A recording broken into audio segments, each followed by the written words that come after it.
Live from downtown Mill Bay.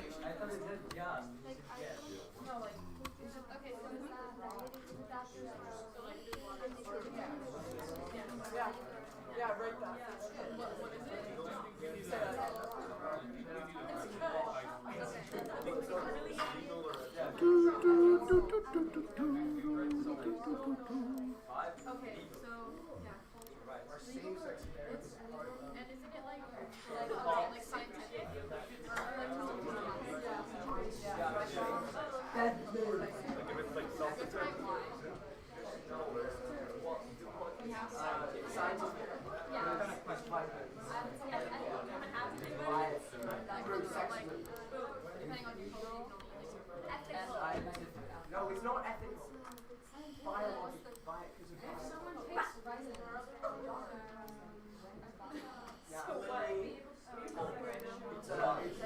It's based on biology. You have to describe it though. Reason. Because it's biology. It's based on biology.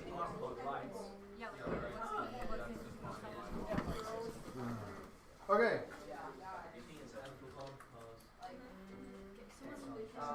Beside your question, write down a reason. So the reasoning part is how you're explaining. So example, the very, very first one. Under what conditions could people be kept artificially alive, ethical and religious? The word should suggests a moral dilemma, which indicates ethics. But you know that there are religious beliefs that might want to jump in there. So it might also be a religious question. So I want your reason looking at the question. So we can take one question. I've assigned you a question. What group number are you?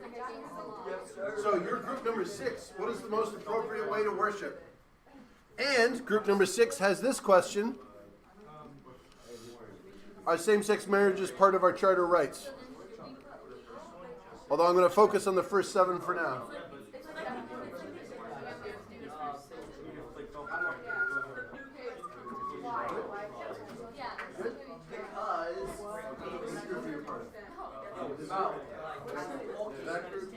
Group 5, group 2, 3. Where's group 1? Right there.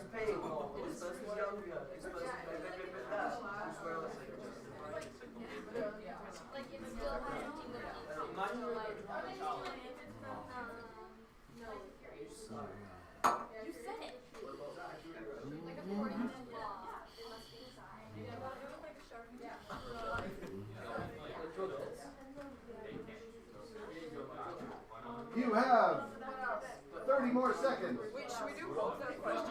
You can get started on the second one now. I might give you less time for the second one because you've done the first one. So we're not going to go over it in a minute. 20 more seconds.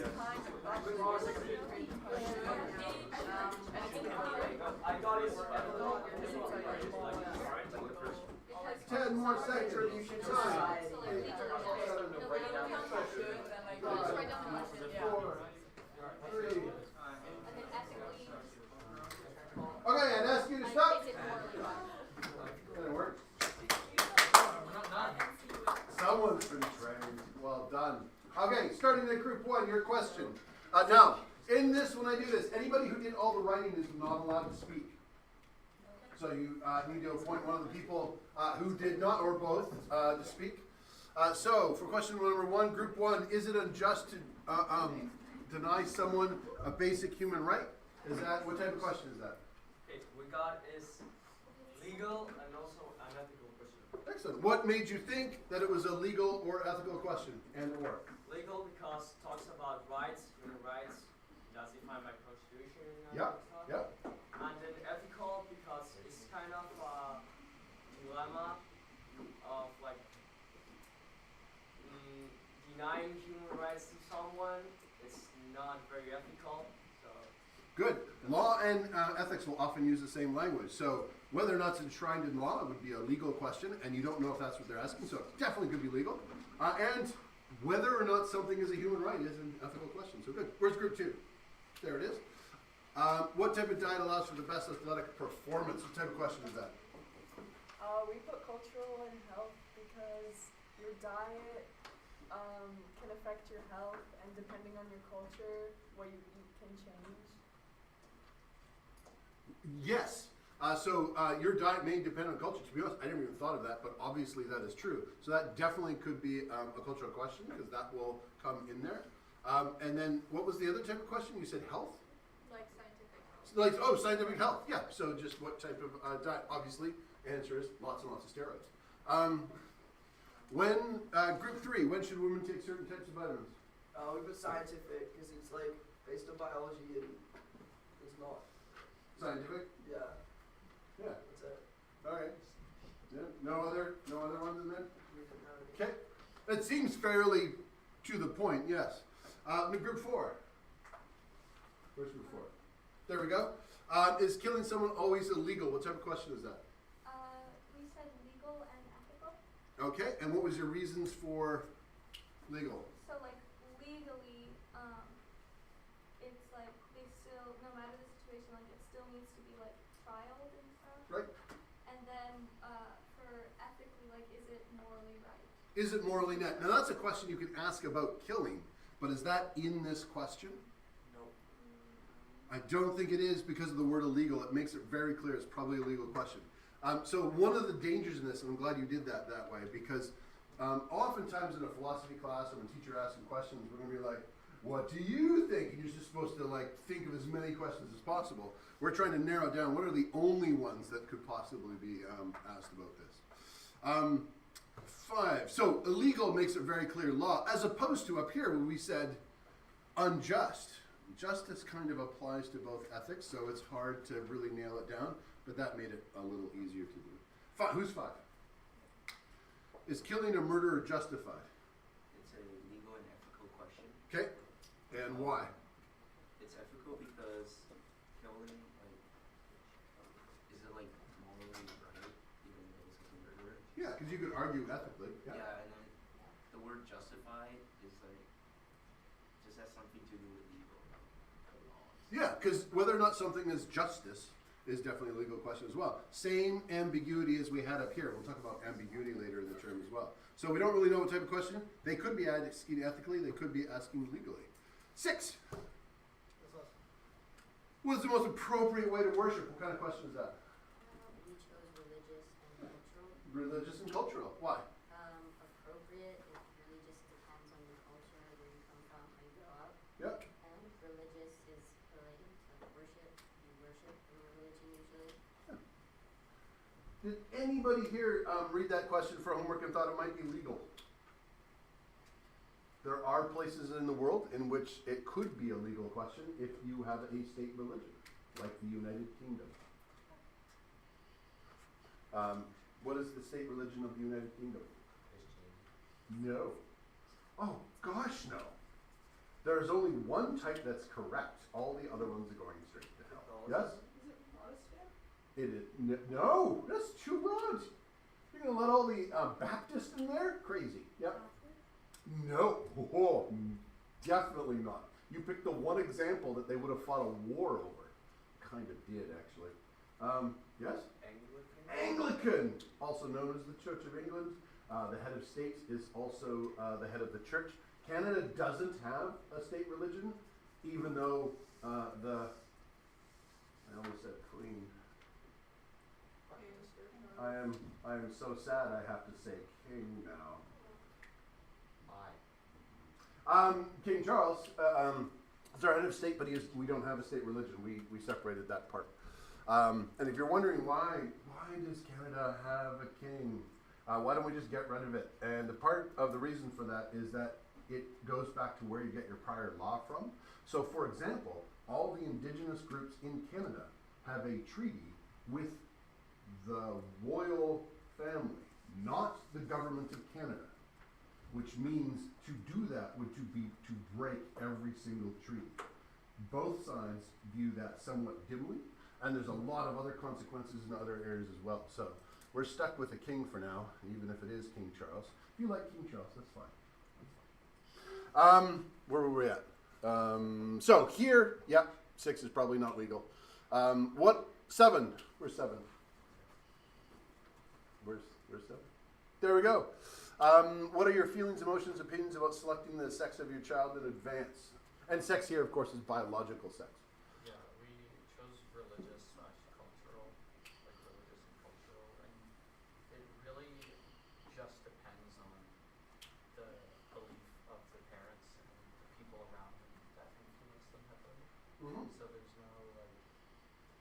So you're like, because it's all this, it could be a whole bunch of different. You didn't. Well, now which ones did you? Maybe more interesting to ask. Which ones did you exclude and why?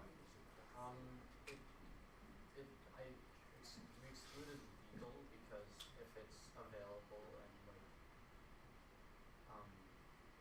if it's available to the public, you can't really do illegal. Mhm. Is kind of what I was thinking. It might be like Oh, it's illegal. really. Yeah. Oh, yeah. You know, you're not allowed to go. Oh, look, I'm going to have a boy, girl. I don't want one. Let's go get an abortion. Like, it's not allowed. Even though you are allowed to get an abortion in Canada, but you're not allowed to do it for gender reasons. So just don't tell me about it. Yeah, I Can they wasn't. like scientifically change it though? Like, are they No, but they, Oh, yeah. I wasn't thinking of abortion or like an actual DNA like. Yeah. Do just select.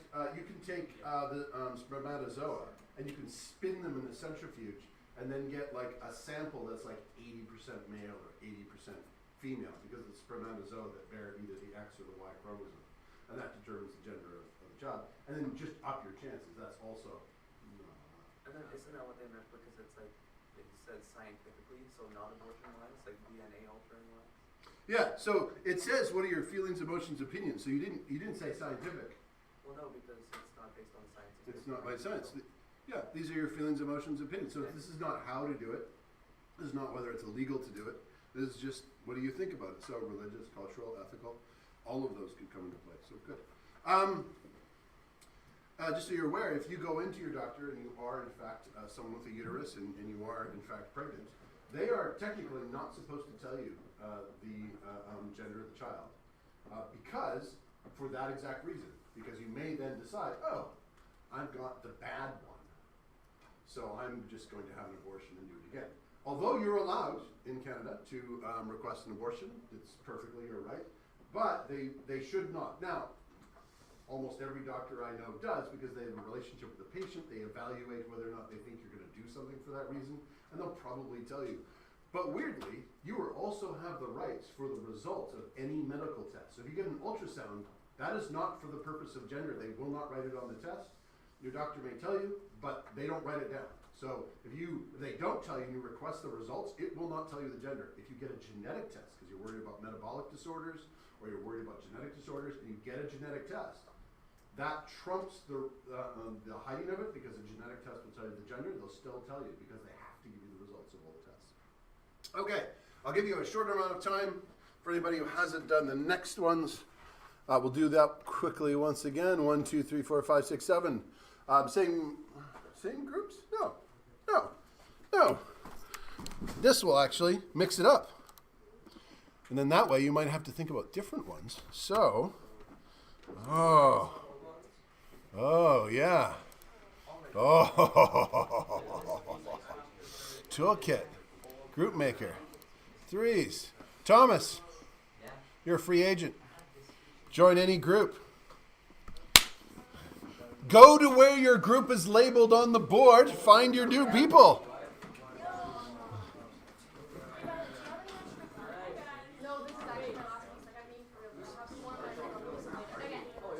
That way you meet some new people.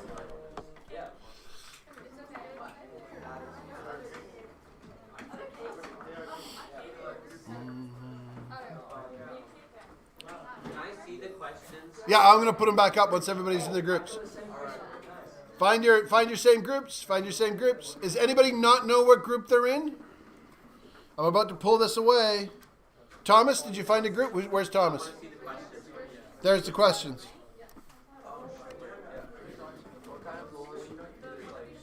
Where's group 3?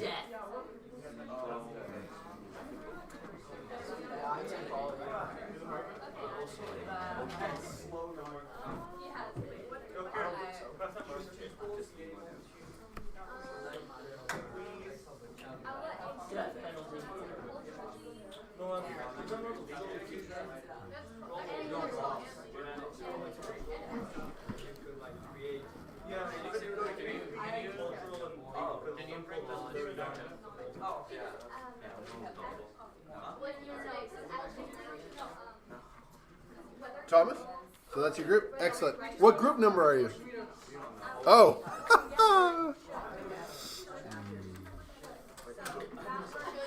So that's where Okay, what do you think? What group number are you? 4, 6. I don't know if you Everybody good? Thomas, what did you do with my sheet? You had it. yeah. Mine's there too.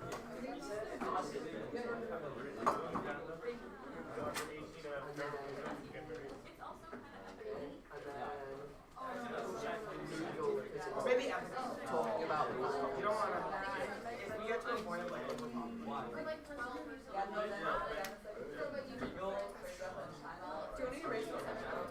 let's take a minute.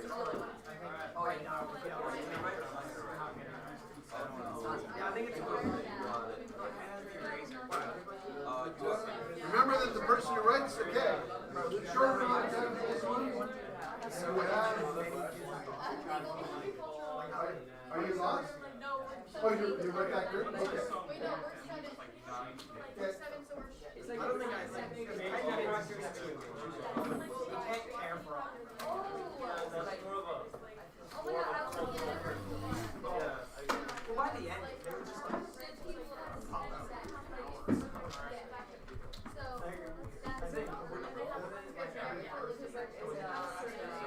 By the end, 15 minutes, you're gonna be like.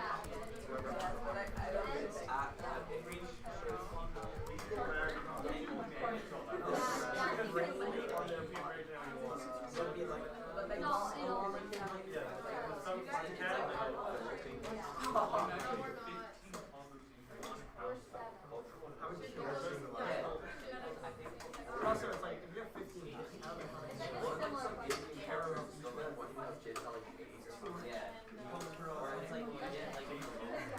favoritism is a big problem.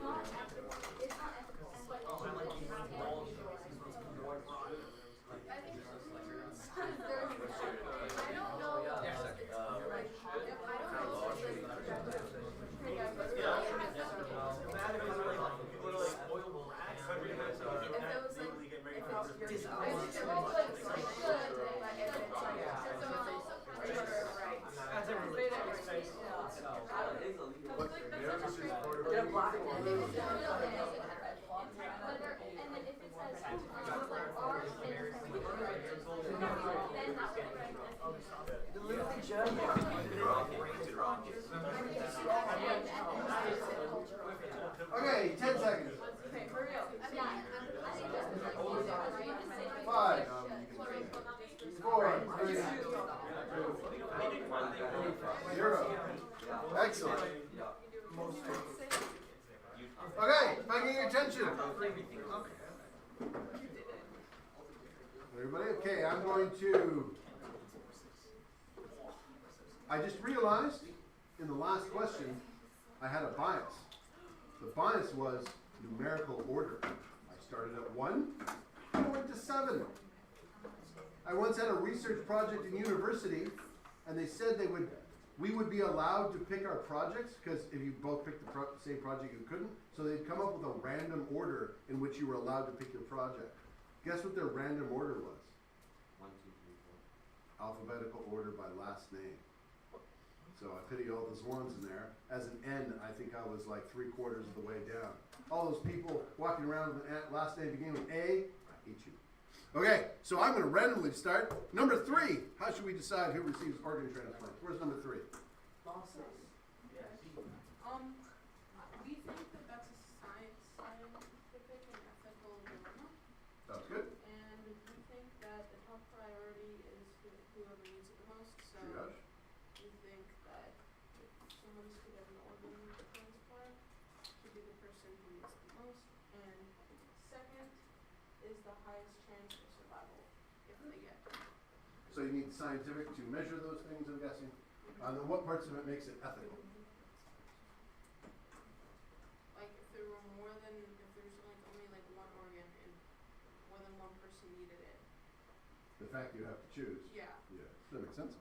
Okay, so we've done 3, so now I think I should go down to 7. Should people of the same sex be allowed to marriage? Not to marriage. Yeah? I can do it. So it's a religious thing because like some the way I've seen it, some Christians have thought it was like disrespectful for same-sex people to be allowed to marry because like marriage should be shared between a man and a woman in the traditional. Some religions have opinions. Yeah, Yep. and it's ethical because like should we be listening to those like religious people or should we be listening to the same-sex people who want to get married? If in religious organizations in Canada, obviously if you want to get married, it is currently legal in Canada and has been since the ancient time of like 2005. But if you want to get married in church, they're allowed to say no. So they do not. They're allowed to discriminate based on gender preference. So yeah, that seems reasonable. I said 7. I should almost cross these out as I go along, otherwise I'm going to get confused. Maybe I don't have a bias for order. I'm just not that organized. So I've done that one. I've done that one. Ooh, let's make it spacey. That way, I'll jump up to number 1. Should people be able to select the sex of their child in advance? Okay, with him, it's a legal, an ethical, and also a scientific question. Legal, ethical, scientific. Okay? Legal because of what you said, that currently, like, choosing genetics and stuff, it's illegal. So, we call it legal. Then ethical because the world should normally, like, presents a dilemma of it's right, it's not right, you should do it, you shouldn't. So that's why we wrote ethical. And scientific because it's about changing the sex of their child, like genetics. So scientific. Yeah, there might be consequences to do that in terms of health and other things. Sure. Also, what will happen to your society if everybody, what if everybody in your culture has the same preference? And you raise like a culture of only that gender? What do you mean the same preference? Like if everyone was Like everybody only wants boys, or everybody only Then wants you won't girls. be able to repopulate. then that wouldn't work very well. Yeah, that And might everyone's not. gonna So die. legally and scientifically, like scientific can still tell you what's going on. By the way, this was once used as an example. There are certain villages in a particular country in which there are no children that are born of a different gender. All the children are boys. It was often brought up as an example because in the culture it is very common to get rid of the female children in some kind of way. Abortions are really common for that. However, since then, I've seen some articles showing that there are some villages that also have only all girls. It might actually not be anything to do with the local culture, but an environmental toxin or something that's interfering with the reproductive system and only allowing particular genders. And the article actually goes on to talk about racism in the countries who report that, because they only reported it about villages that got only boys, because that reflected their own prejudices about the racism or gender selection in other countries. So there's some interesting things going on there. However, still a no. Let's go the middle one there. 5. How many children should couples have? Where's 5? There you go. We put it as a religious and cultural question, just because, for example, Anderson say he saw a Mormon family with like 9 children compared to like a lot of families here in Canada would have like 2 or 3. So I really think it is where you are. I would say in most countries it isn't really a legal question, unless like maybe places like China, where it could be they might have a limit to how many kids you can have just because of overpopulation, or even maybe in some places if there's like underpopulation there'd be a limit to, or like a minimum. You must go out and procreate. Yeah. I haven't heard of that, but that could, okay. Yeah. You work that in there. And this is actually a really good point. I would never have said this question is probably legal, but your answer, bringing in another country that has limits and then bringing in the possibility of another country to do it, does then make it a legal question. So your reasons, especially in this course, could always make a wrong answer right and vice versa. Yeah. I would say currently it's not legal, but if overpopulation is a big problem, it might be legal in the future. Yeah, essentially everybody should stop having babies, except for me. And with cloning, I won't have any more babies, so it'll just be versions of me just popping out of the cloning machine. What kind of laws should be created to punish stealing? Where's group 2? What's else? We had legal and ethical. We had ethical because it's again a should question, and it's like depends on how your point of view is, and it's all about like sort of personal preference and stuff like that. And then the other one we had was legal because it's about punishing a crime, which is a legal question. Yeah. When you said ethical, but then you said personal preference, Well, are like- those the same thing? No, I don't think so. But I just couldn't think of the word for it. Okay, that's fair enough. So it's just like, as everybody else has said, should is. Yeah, no, should often does that. 6. Are same-sex marriages part of our charter rights? Where's 6? So like we did legal and cultural because like the charter this is like a legal document, and then cultural for like because marriage is like part of the culture. That's actually a really good point, because who made the charter rights? No. Like the president. But they may have had influence. Hold it. You said president. Like George Washington or whatever. Where are you from? Me? Yeah. Like, Oh, there is no president of Canada. I was just curious. Charter rights are Canadian specifically. And we have a prime minister, not a president. So when we're talking about charter rights, that's our founding documents. Yeah. What's the equivalent in the United States to the Charter of Rights and Freedoms? The Declaration of Independence. The Constitution. The Constitution. The Declaration of Independence is like, we don't like you anymore, UK. Well, Britain at the time.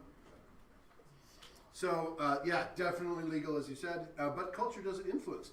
Our charter is amazing because it has an escape clause. Here's all your rights. And then at the very end, there's a spot that says, if you don't really want to follow it and you can think of a really good reason, you don't have to, for the benefit of the country. Literally an escape clause for our country. And that was probably cultural, because it allows certain provinces to do things like, you're not allowed to speak display signs of a certain language in this province. Yeah. I have to go. Why do you have to go? For sport. Oh, what sport? Okay, a reminder, you're only excused if you win. Okay. Group 4. Alright, so for ours we chose legal and cultural Okay. because at a certain point it gets down to legal because like in Canada, the youngest you can marry is at 16, but you have to have parental consent. Yep. And then for cultural, like I believe, I'm not sure if this is true, but I remember like seeing on a TV show or something that like some Asian cultures, they have like arranged marriages at like younger ages. So it kind of depends on what your culture believes in. It may be married at a young age, but you don't actually meet until later. I will say there are, I think, 4 or 5 states that have no minimum age with parental consent. And interestingly, built into the law, some states have a minimum age, but if you get pregnant, then with parental consent you can marry the other person, which provides a very interesting. If you get raped, because that's by definition what sex is with an older person if you're underage, and then you get pregnant, and then you marry that person, all of a sudden it becomes okay. Well, no, because then their parents are gonna say no. Like if they're like 8, then their But parents gonna say yeah, no. no, the parents could say no. But should we allow the parents to decide whether or not their child was allowed to be raped? Well, I feel like if their kid got raped, they would like say no. They wouldn't be like, oh yeah, like go have fun with him, and like marry him. You sweet, naive child, you. You believe parents are looking out for the well-being of their children at all times. Okay, so if No, I don't want to destroy that right now. That is beautiful. I want to keep it. But I want you to just think whether or not any 8-year-old would be capable of consent in any way. No. So if your 8-year-old got impregnated, would you want her to marry the guy who did the unspeakable act? Yes. Set up a scenario. You are a very poor family, and the person who did that act is very, very wealthy, and employs perhaps the entire family because they basically run the town. There are a lot of situations where people are under a lot of situations all the time in which they don't feel like they have a choice. Anything with a loophole can be abused. Do you seriously think there'd be people who'd be like, oh yeah, for sure, like go marry him? Yes. Yes. Really? Definitely. Yes. Have you seen how crazy the world is I won't ask for it next day, but I will give you the small task. Go look for that. Go see if you can find me one case. I'm not sure I really want to like Oh no, research it's, that kind of it's stuff. not. I'm definitely gonna get flagged. All of a sudden, you get flagged like Yeah. 5 different ways. You get your computer gets permanently blocked. Fair enough. Fair enough. Was that the last one? That was the last one. So now, should get married. You said legal, cultural. Any other ones? Ethical, I guess, with like Yeah. your example. Good.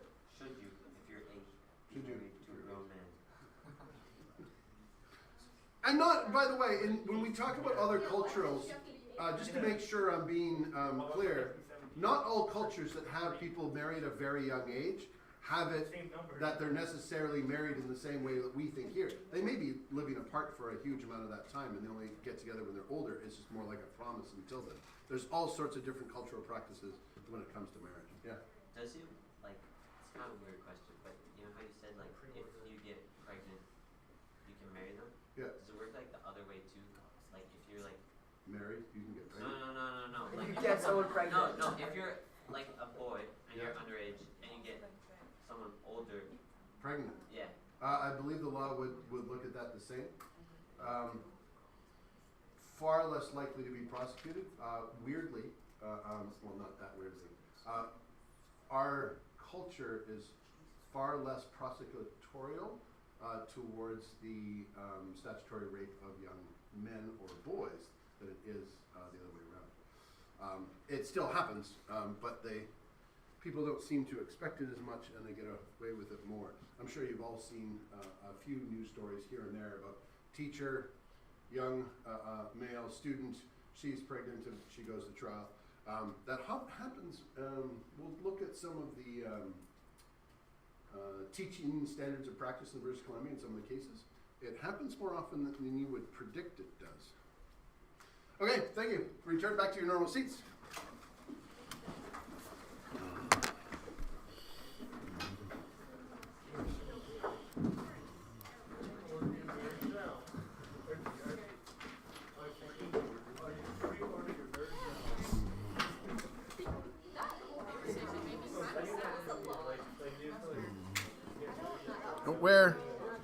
Where did they go? Oh, put it in the box over there. That'd be perfect. Thank you. Okay. You can write this down. This is a definition. You don't have to draw the cartoon, obviously. I'll try and... Essentially, if you see words, they are required. I'm also going to take this moment to say you should not be writing verbatim notes. I think I mentioned the other day that verbatim notes were bad. Did I mention that? What's a verbatim note? Verbatim note is when you write everything down word for word. So at all times, in all classes, if you're taking notes, sorry, group three, I'm going to use this. And now it fades, like tears in the rain. By the way, meta-ethics is not meta. If you have flashbacks to last year and you're going like, I'm back in meta, this is not that kind of meta. Meta in grade 9 meta stands for metamorphosis. And they just took the word meta because I guess it sounded cooler instead of morphosis or the whole word. But the word meta in front of words like metamorphosis, means that you are studying the thing that it is referring to, or it is applying the thing it's referring to at a higher level. So metamorphosis actually means change, and so it is a change of change. Meta-ethics is not about ethics, it's learning about how you get ethics. So if we were engaged in a class, I took a class at university about meta-learning. Meta-learning is not how you learn. Specifically, it's learning how you derive different areas of learning. So it's the learning of learning. Metaphysics used to mean the physics of physics. How do the physical laws themselves come to be? And then since then, because it was invented so long ago, it became like astrology. It's in sort of the other side. We don't use that word for it anymore, but we used to. So verbatim notes would be if you write down exactly what you have there. Non-verbatim notes, if I was taking this in class, I'd probably write the word if I didn't know it. So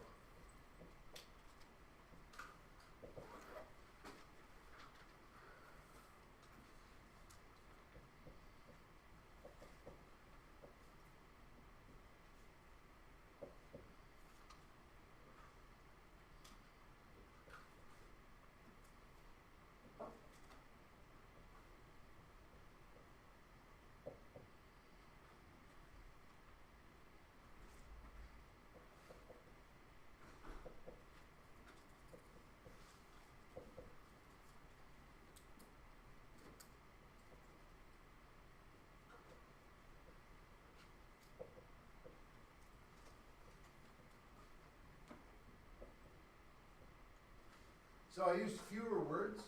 I may put something that was confusing to me. I learned a new word. Meta means the X of X, or kind of. Meta learning is then learning of learning, so I have an example, and then I move on.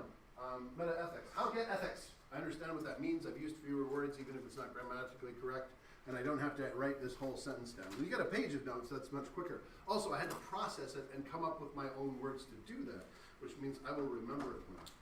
Study after study now, because we've been studying this since we gave students laptops. Number one, if you type something down, you're much less likely to remember it. Number two, if you get verbatim notes, which you're more likely to do because most people can type faster than they can write, you will feel more confident in your notes. Most people, when they ask, like, how well do you rate your notes, people say that they're great, I got all the words down, and they feel really confident. Then when they give you them a pop quiz, the group that hand wrote them and didn't get all the notes, even missed sections, will often do better than the ones who got all the notes that are verbatim.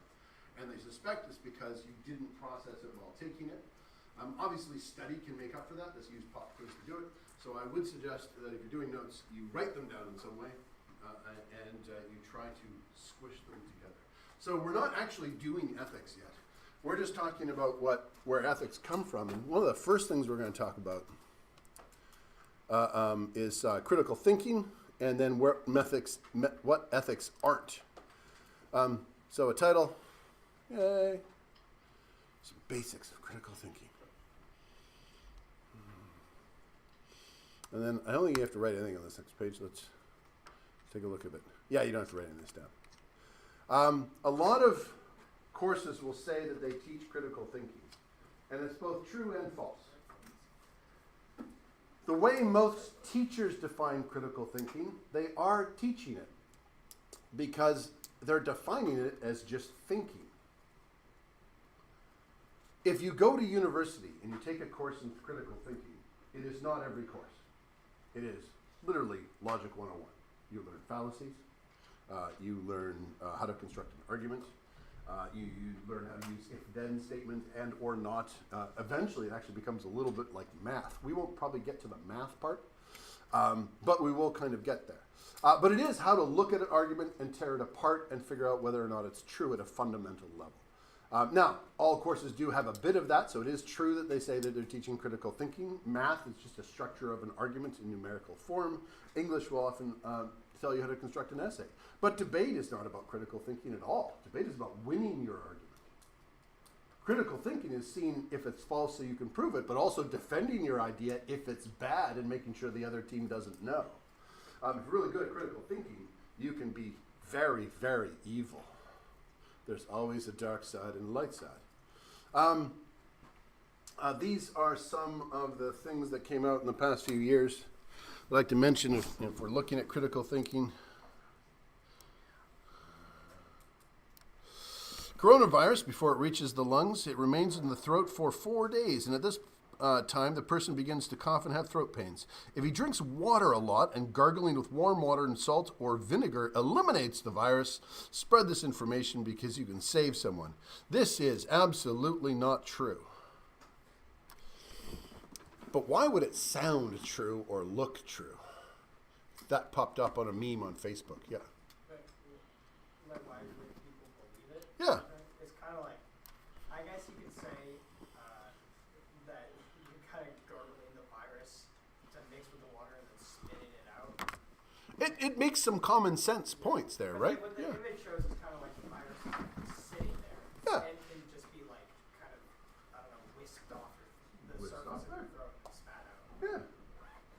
He provides some general logic and also shows like a visual demonstration which can help them understand and process it. There's something about that image too, isn't there? Does that image look, it looks scientific. They clearly know what a scientific image should look like, and they gave you one. It's like when they hire actors and put them in white lab coats. Then they're doctors. Yes? Also, like the last part, you can save someone with friends. That provides the pathos. For any argument, you need logos, pathos, and ethos. You need a moral reason, something to motivate them. You need logos, you need a bit of logic, which they kind of provide. And then pathos. You need some emotion in there. You could save a life.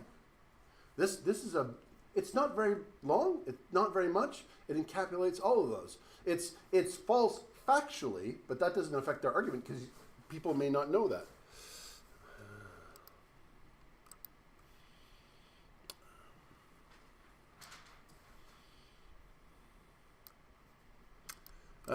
What's this one? As I slowly move my mouse.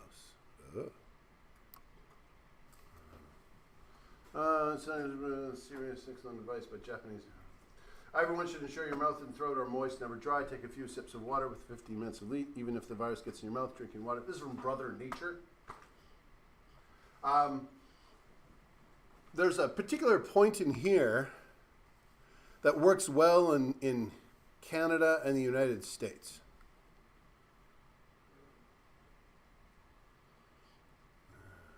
Serious, excellent advice by Japanese doctors treating COVID-19 cases. Everyone should ensure your mouth and throat are moist, never dry. Take a few sips of water. Da, da, da, da. What does this provide that is trying to hook some people? Yep.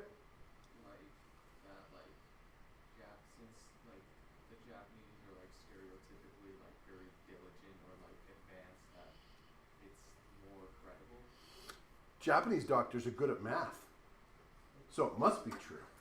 I remember I had a student in my class, and I was teaching Math 9 at the time, and I was like, you need to come in for extra study. And he was like, Mr. Neufeld, it won't make a difference. And I'm like, why? I'm the wrong type of Asian. I'm like, A, that's a little racist against yourself. You shouldn't say that. And B, that's not exactly how it works. But yeah, we have Western stereotypes, and it often works that some people in a faraway land must know more than people around here. So ignore the people here. Pay attention to the smart people in a faraway land. They're using a particular type of bias and seeing if you get in.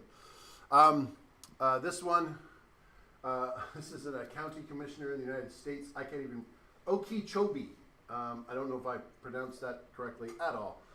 Emergency meeting says you can kill coronavirus by holding a blow dryer up to your nose after he saw it on a reliable source. And he also warned there's a lot of baloney on social media. So, the second part was true. Now, it is not always good to only believe the truth. Yeah. About 80% of people believe that they're smarter than the average person. Are all of them smarter than the average person? Yeah, because how many people, what percentage of people are smarter than the average person? No. You're below that. No? What percentage of people in a population would be smarter than the average? 40%. You're getting closer. Probably about 20, maybe? 25 is a little further than 40. 50. Or if you want to be clever, 49.99 or whatever, because there'll be that one pot in the middle that is average. So 50% of the population is smarter than average, and 50% of the population is not smarter than average. Of those 80%, roughly 40% are smaller than average, and 40% are not. The 20% that don't believe they're smarter than average, roughly 10% of them are smarter than average, and 10% are not. The bell curve looks the same. It's not like people who aren't smart know who they are. They're not smart enough to know that. And it turns out that smart people don't understand that they're smarter than average, usually. However, we note a clear and consistent pattern in research. People who do not believe they're smarter than average have bad luck. They lose out on job interviews. They don't tend to do well in the jobs that they have. They report more frequent cases of losing things, of not being lucky in their relationships. It turns out believing your mom that you are a wonderful human being that's so smart and can do things is really important whether or not it's true. So some things we believe just because it helps us get through life. You can know intellectually, maybe I'm not the smartest person in the world. That's great. Some humility is great. But also, believing in yourself is really important. That's why we teach you about Santa Claus. We have to teach you the small lines when you're, spoiler, if you haven't already learned, What? Santa Claus No. isn't real. Oh, Either that, or Santa Claus is a capitalist who only buys presents for rich kids. One of the two must be true. And charges your parents' credit cards. We teach you those lies, you grow up believing it, and then at some points you find out, and then you get to be part of the lie. You get to go to other little children, and you don't tell them that Santa Claus isn't real. Do you tell them Santa Claus isn't real? You just straight up. And you don't have to answer this. Can I ask what your faith is? If you have one? I don't believe it. It's fine. I am 2 for 3 then. Last 2 people who said that were of Jewish background, and they both said they would secretly tell them because they were told by their parents not to. Because when they went to synagogue, the rabbis would get all the Jewish kids together and okay, all the Christian kids believe in Santa Claus. We don't know why they do this, but it's really vitally important you don't tell them otherwise, because otherwise all the Christian parents will get really mad at us. They'd have this little meeting. So a few of them admitted that they would go and secretly tell kids that they didn't like. Yeah, my brother told me when I was 6. Oh, yeah. So your brother didn't like you. Yeah. No. No, not at all. Okay. Doesn't. That's fair enough. That's totally. Is your brother older or younger? Older. Okay. Well, remember, is he at the same school? He used to be. Oh, he's graduated. No. Okay, never mind. I'm not going to go down that road any further. There was a question over here. Like, if you kind of just went up to a kid Yeah. and was convince them that Santa Claus, the Easter Bunny, and the Tooth Fairy weren't real. Yep. Do you think that would drastically change their life? Like later in life they would start experiment. They would believe anything. I think we can answer that here. How many of you who did believe in Santa Claus at one point remember when you found out that it wasn't real? Keep your hands up if it had a long-lasting, you remember it and it had a long-lasting effect on you. Yeah. You can put your hands down now. I opened a gift from Santa. My brother goes, that's from your parents, not from Santa. Yeah. Because he knew something. He told me on Christmas, too. Yeah. With a child that I'm not going to tell you their name, but they found out because they cleverly noticed, wait a minute, all the presents from my parents, because they had presents from both Santa and parents, they're wrapped with a certain wrapping paper. And Santa's presents have the same wrapping paper and the same handwriting. And they came and told me, and I said, yes, it's true. And they had a really good cry. And I said, you can now tell your younger, you can be part of this now. This could be a special thing that you can tell your younger sibling and help them, believe in Santa for as long as possible. You just get to be on the other side and help keep the secret. Were they kids who went here? And this is someone I know. The next day, this child, they're in they're very young. This is no, this is young, a little child. I have access to small children.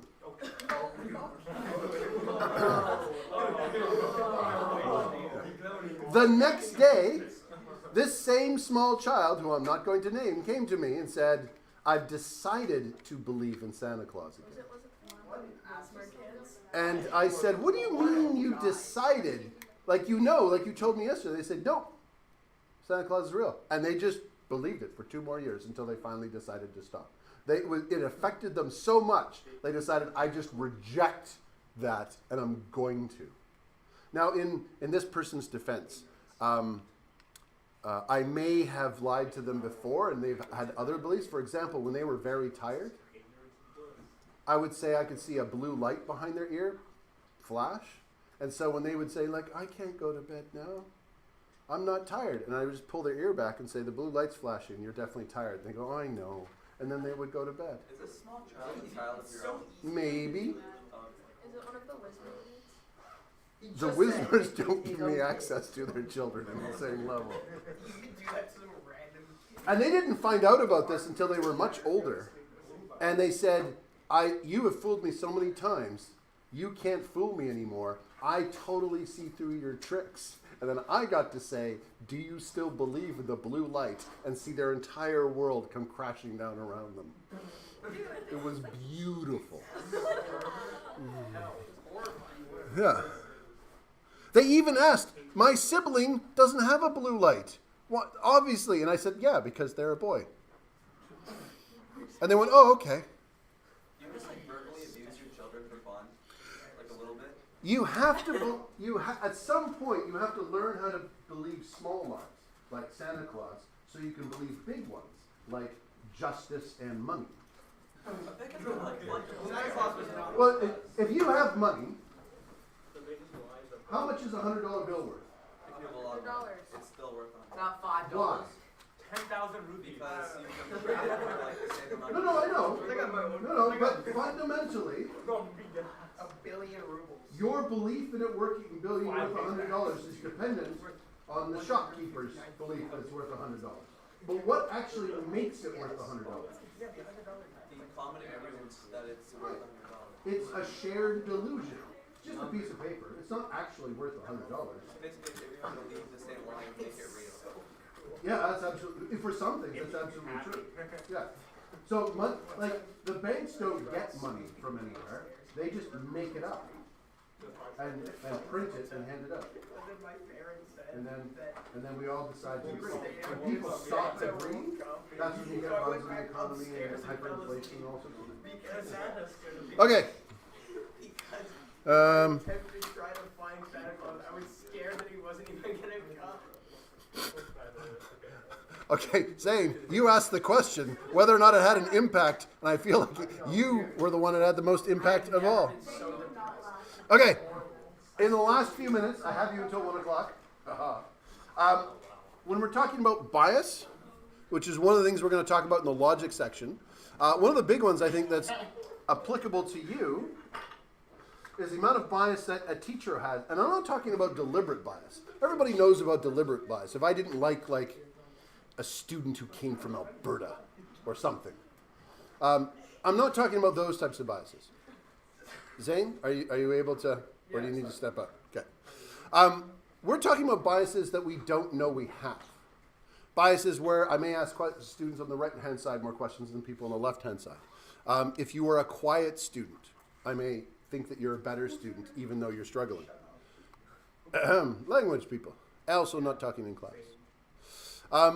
We have found that although teachers usually think they don't have a bias, they often do. One of the things that we have done is we've taken a classroom of students. We've told the teacher, every single one of these students are gifted. We're giving you a gifted program. They may be a little unruly because they've been used to classrooms where they're not challenged enough.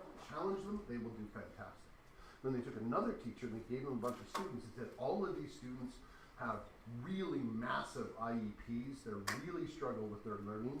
You may not make it to the end of the year with all the material. Do the best you can. Hopefully some of them pass. The teacher that was told that the gifted students were in the class, that class did very well. Marks and learning, and independent learning. Both classes were given independent tests. We've done this more than once.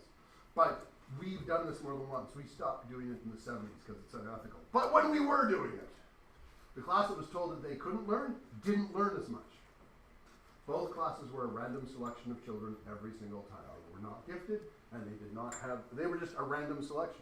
Yes? Sorry, were the kids informed about the experiment or not? No. Teacher wasn't informed, kids weren't informed. Okay, well, isn't it because that, like, the teacher was teaching as if she was teaching a whole bunch of slow kids, so she, like, didn't teach them as much? Yeah. So, and it works individually since then. If you tell a teacher that that student won't learn as fast, and they're just a random student, they won't learn as fast. Expectations will be lower. What if it's just because the teacher's bad? Oh, it could be. We've done it with multiple teachers.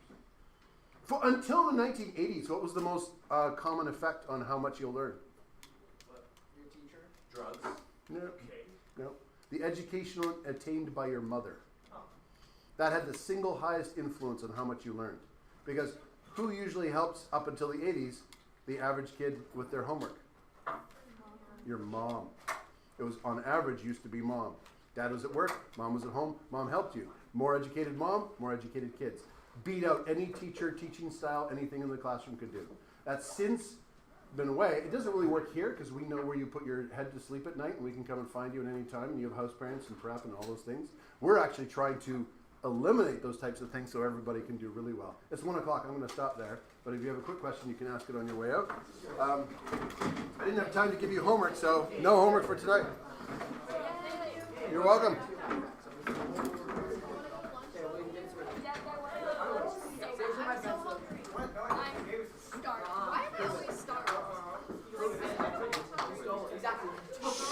Remember, they're senior classes, so quiet on your way out. They work till 1:15. Zane, I can sign you up from some therapy through the health center if you need some for the Santa Claus thing. Yeah. I just learned about that today. Oh, well, there you I go. was excited. You're excited. But also, I didn't take his pencil. yeah. We're not done. You mean here? No. As in, we as in humanity. Oh yeah, Studies were that's done. what I thought. I mean, All these studies that I've read they're in the States, and up until the 70s, you didn't have to do as many ethical criteria. We're now not allowed to do a lot of the studies because you have to have informed consent and all sorts of things. But psychology in the 70s and 60s was wild. They did a lot of things. oh yeah. Yeah. I thought of Russian experiments and all the stuff. Yeah. Yes, we could get away with a lot more. It's better now. It's good that we can't do them, but some of those results still stand.